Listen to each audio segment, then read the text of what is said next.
اللہ اللہ اللہ۔ بسم اللہ الرحمن الرحیم۔ آج ہماری بات کا عنوان وہ عورت ہے جو ہر بات کا قرآن سے جواب دیتی تھی۔ اگر کسی نے کہا کہ السلام علیکم، وہ کیا کہتی ہے؟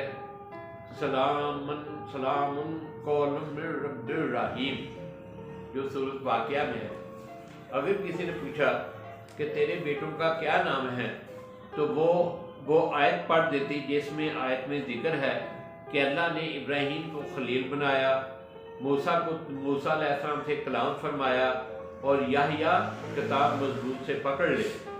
وہ یہ جواب دیتی، جس سے یہ ہے کہ وہ بات بھی سمجھ آ جاتی دوسرے کو، اور ان کی بات بھی پوری ہو جاتی کہ یہ قرآن کی جو ہے نا وہ بات کہتی، قرآن پڑھتی۔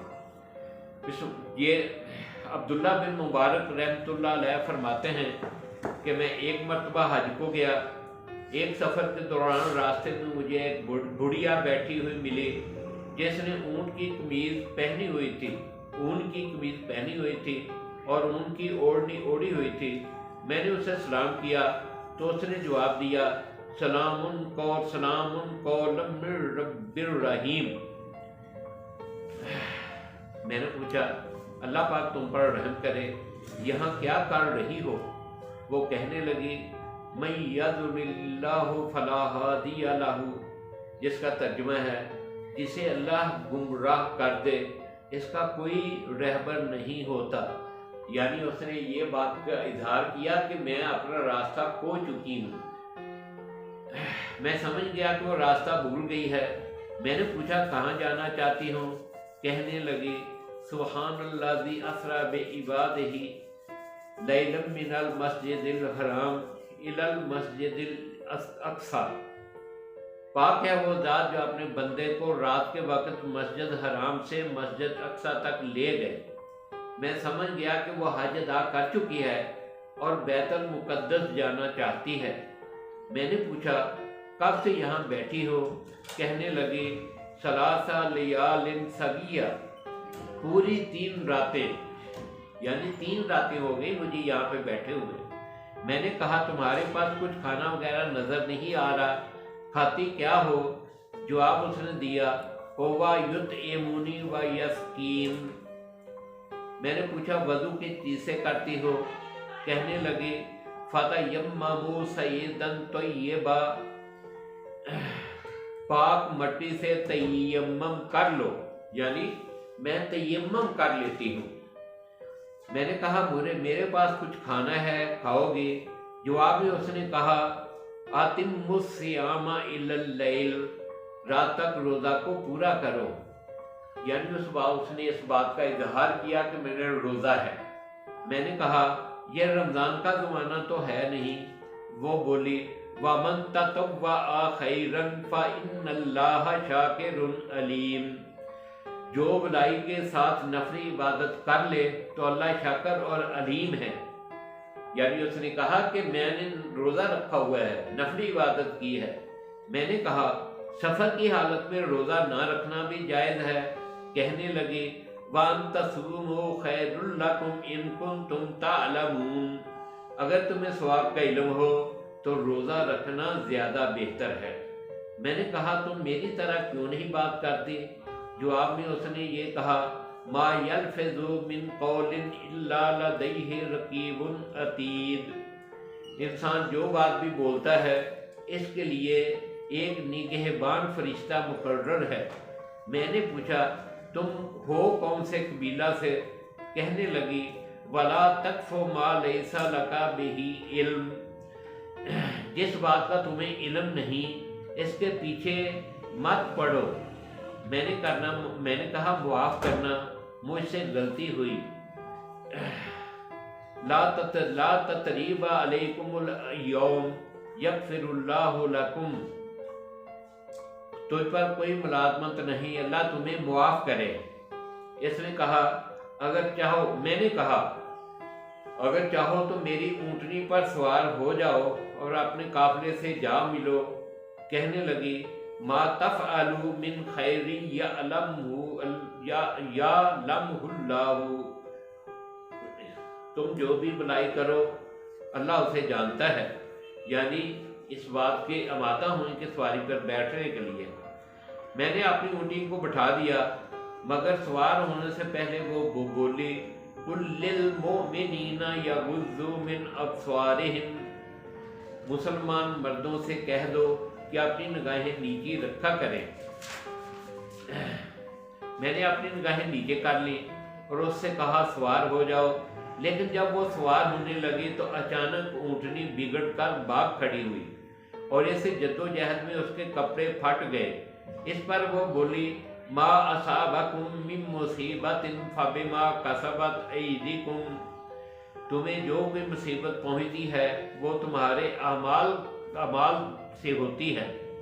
میں نے کہا ذرا ٹھہرو، میں اونٹنی کو باندھ دوں پھر سوار ہو جانا۔ وہ بولی فَفَحَّمْنَا سُلَيْمَان، جس کا ترجمہ ہے ہم نے اس مسئلہ کو سلیمان علیہ السلام کو سمجھا دیا، یعنی اس نے اس بات پہ آمادگی کا اظہار کیا کہ ٹھیک ہے اپنی اونٹنی کو باندھ دو۔ میں نے اونٹنی کو باندھا اور اس سے کہا اب سوار ہو جاؤ۔ وہ سوار ہو گئی اور کہا سبحان الذی سخر لنا ھذا وما كنا له مقرنین وَإِنَّا إِلَىٰ رَبِّنَا لَمُنقَلِبُونَ، پاک ہے وہ ذات جس نے اس سواری کو ہمارے لیے تابع کر دیا اور ہم اس کے تابع کرنے والے نہیں تھے، اور بلا شبہ سب اپنے پروردگار کی طرف لوٹنے والے ہیں۔ میں نے اونٹنی کی مہار پکڑی اور چل پڑا۔ میں بہت تیز دوڑا جا رہا تھا اور ساتھ ہی زور سے اونٹنی کو ہنکا بھی رہا تھا، زور سے چیخ کر اونٹنی کو ہنکا بھی رہا تھا۔ یہ دیکھ کر وہ بولی وَقْصِدْ فِي مَشِيكَ وَاغْضُضْ مِنْ صَوْتِكَ، اپنے چلنے میں اعتدال سے کام لو اور اپنی آواز پست رکھو۔ اب میں آہستہ چلنے لگا اور کچھ اشعار ترنم سے پڑھنے لگا۔ اس پر اس نے کہا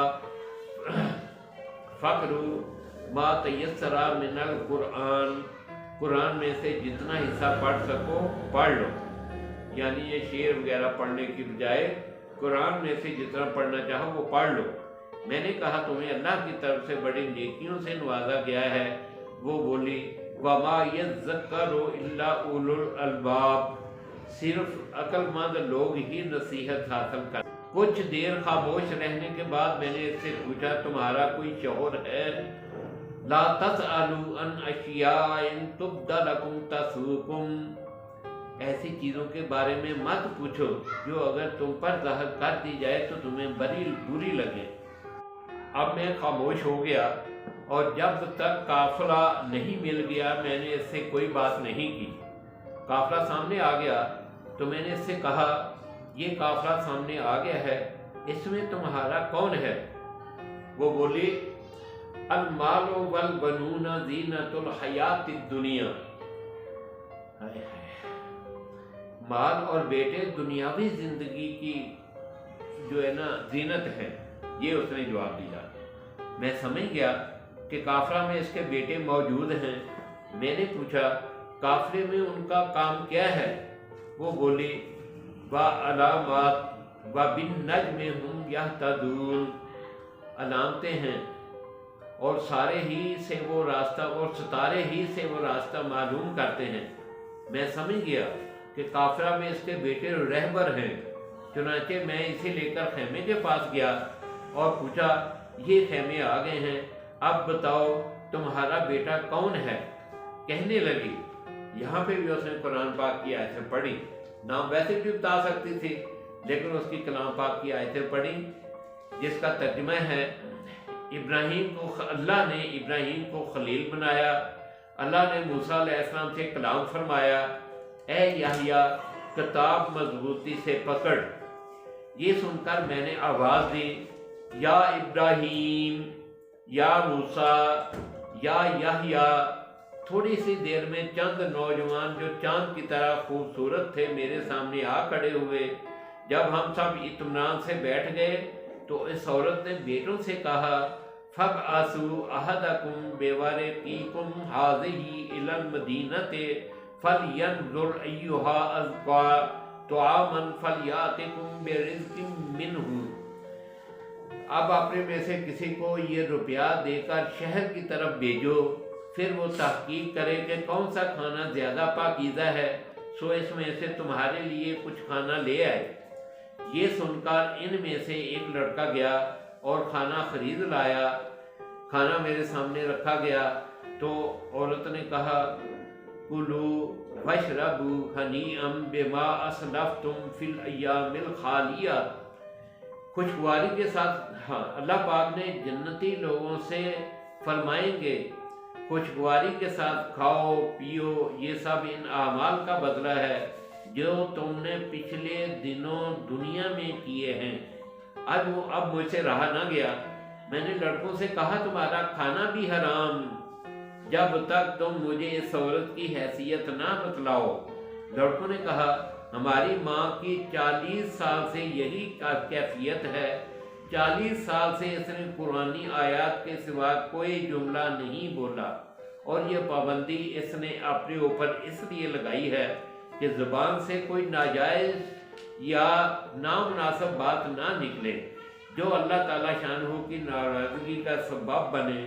میں نے کہا ذالک فضل اللہ یؤتیہ من یشاء واللہ ذو الفضل العظیم۔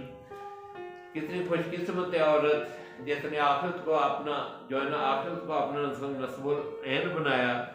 اب کوئی بھی بات اپنی زبان سے نہیں دنیا کی نکالتی تھی، کیونکہ وہ لکھی جا رہی ہے، ہماری باتیں بھی لکھی جا رہی ہیں۔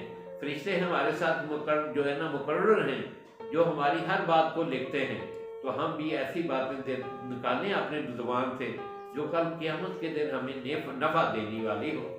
ہم سب کو اللہ پاک اس پر عمل کرنے کی توفیق عطا فرمائے، اور دنیا کے آخری کونے اور آخری انسان تک جا کر ان کو یہ باتیں بتائیں تاکہ وہ بھی جہنم سے بچیں اور جنت میں جائیں۔